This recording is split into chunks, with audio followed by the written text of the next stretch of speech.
अब देखते हैं हम आगे का और पार्ट साल्वेज पाथवे। तो साल्वेज पाथवे अपन देखें तो साल्वेज पाथवे में जो न्यूक्लिक एसिड है इसका ब्रेकडाउन होता है, टूटता है, तो ये डीएनए आरएनए इनका ब्रेकडाउन होगा और ब्रेकडाउन जब होगा तो बनेगा जीएमपी और एएमपी, ग्वानिसिन मोनोफॉस्फेट और एडेनोसिन मोनोफॉस्फेट। ये जो एडेनोसिन और ग्वानिसिन मोनोफॉस्फेट हैं ये आगे जैसे ग्वानिसिन मोनोफॉस्फेट आगे टूटता है ग्वानोसिन में और ग्वानोसिन और ग्वानिन में उसको ब्रेकडाउन होता है, टूटता है नेक्स्ट या बनाता है। नेक्स्ट है एएमपी जो है वो एडेनोसिन का निर्माण करता है, तो यहाँ पर जीएमपी एएमपी मिलकर यहाँ पर ग्वानोसिन बनेगा और यहाँ एडिनोसिन बनेगा। यहाँ पर देखें अपन ये जो ग्वानोसिन है ये ग्वानोसिन ग्वानिन का निर्माण करेगा और ये ग्वानिन का मॉलिक्यूल वापस HGPRT एंजाइम की हेल्प से GMP का निर्माण करेगा, मतलब रिसाइकिल करेगा। आगे देखें अपन यहाँ पर एडेनिन, यहाँ पर AMP है, इससे एडेनोसिन का मॉलिक्यूल बना। एडेनोसिन के मॉलिक्यूल में एडेनोसिन डीएमिनेज एंजाइम की हेल्प से ये आयनोसिन का निर्माण करता है। ये आयनोसिन हाइपोजेंथिन का निर्माण करता है, हाइपोजेंथिन में कन्वर्ट होता है। ये हाइपोजेंथिन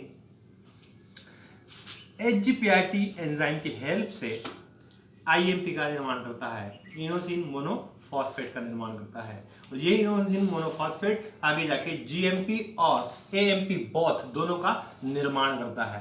तो जब ये कंडीशन बनती है मतलब यहाँ से HGPRT के द्वारा IMP बनता है और IMP से GMP बनता है, तो इस प्रकार से यहाँ पर देखें अपन कि जो मोस्ट इंपॉर्टेंट एंजाइम है वो HGPRT होता है।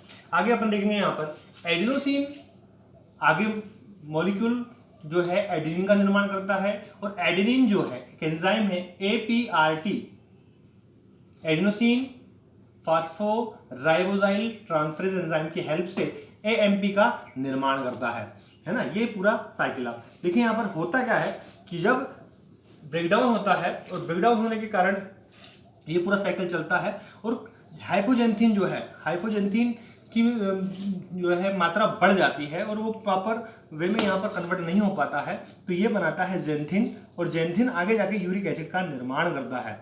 यूरिक एसिड का निर्माण करेगा तो यहाँ पर एक एंजाइम होता है ज़ैंथिन ऑक्सीडेज एंजाइम, तो ज़ैंथिन ऑक्सीडेज एंजाइम की हेल्प से ये यूरिक एसिड का निर्माण करेगा। ये यूरिक एसिड जो है वो आगे जाकर क्रिस्टल फॉर्म में यदि है तो वो यहाँ पर गाउट डिजीज है उसका निर्माण करेगा, है ना, मतलब क्रिस्टल जॉइंट्स जो है उसमें क्रिस्टल के फॉर्म में जम जाएगा। और दूसरा जो किडनी है, किडनी में स्टोन के रूप में ये जम जाएगा। अब आगे देखें अपन यहाँ पर दो प्रकार के सिंड्रोम्स भी पाए जाते हैं यहाँ पर जो एंजाइम है, क्योंकि हमारे पास में देखें अपन यहाँ पर HGPRT एंजाइम है ना, तो इस HGPRT की कमी से सपोज यहाँ पर हाइपोजेंथिन बना, हाइपोजेंथिन बनने के बाद में HGRT की कमी हो गई।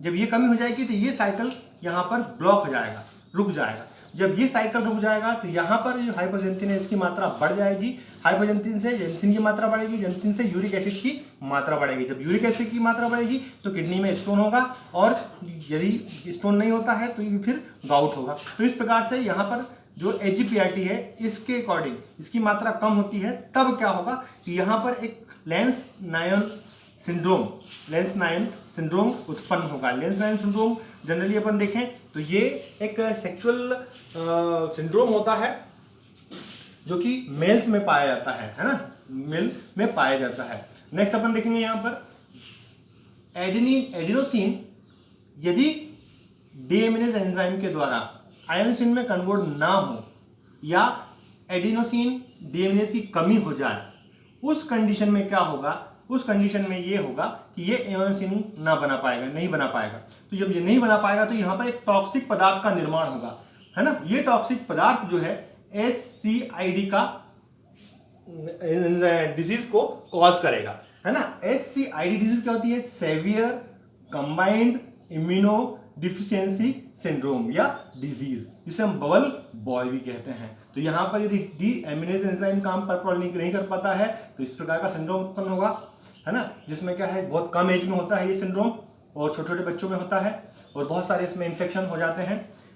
लेंस नायन सिंड्रोम जनरली हम देखें इसमें इंसान अपना खुद की सेल्स को या खुद को डैमेज करने की कोशिश करता है। इसमें हाँ, नाखून काटता है, ओठों को दांतों से चबाता है, इस प्रकार के सिम्टम्स इसमें आते हैं। अपन अब आगे देखें, यहाँ पर ये पूरा एक साइकिल है साल्वेज पाथवे का। इसको यदि अपन आगे थोड़ा सा और देखें इजी वे में, तो एडेनिन जो है वो APRT एंजाइम की उपस्थिति में AMP का निर्माण करता है, जिसमें PRPP का मॉलिक्यूल पार्टिसिपेट करता है और PPI बाहर निकलता है और बनता है AMP। ग्वानिन HGPRT की हेल्प से PRPP और की उपस्थिति में हेल्प से PPI बाहर निकलेगा और GMP का निर्माण करेगा। हाइपोजेंथीन HGPRT की उपस्थिति में IMP का निर्माण करेगा। इसी प्रकार से अपन ये देखें, यदि सॉल्वेज पाथवे ना हो तो क्या होगा। उस कंडीशन में क्या होगा कि न्यूक्लिक एसिड का जो ब्रेकडाउन से बनने वाले GMP और AMP के मॉलिक्यूल हैं वो रिसाइकिल नहीं हो पाएंगे, जिससे AMP, GMP और IMP का कोई जो कंसंट्रेशन है उसमें कमी आ जाएगी, उसमें इनकी कंसंट्रेशन में कमी आ जाएगी। जब कंसंट्रेशन में कमी आ जाएगी तो ये जो AMP, IMP, GMP है, ये जो है ये फीडबैक इनहिबिशन, जब डिनोवो पाथवे होता है उसका जो फीडबैक इनहिबिशन होता है उसमें इंपॉर्टेंट क्या कौन से मॉलिक्यूल होते हैं, AMP और IMP और GMP। ये सब फीडबैक इनहिबिशन में इंपॉर्टेंट मॉलिक्यूल होते हैं, जिससे ये जो डिनोवो पाथवे है ये रुक जाता है। यदि सॉल्वेज पाथवे ना हो तो ये जो डिनोवो पाथवे है ये नहीं रुकेगा, ये कन्वर्ट होता चला जाएगा। तो इस प्रकार से ये पूरा का पूरा आपका सॉल्वेज पाथवे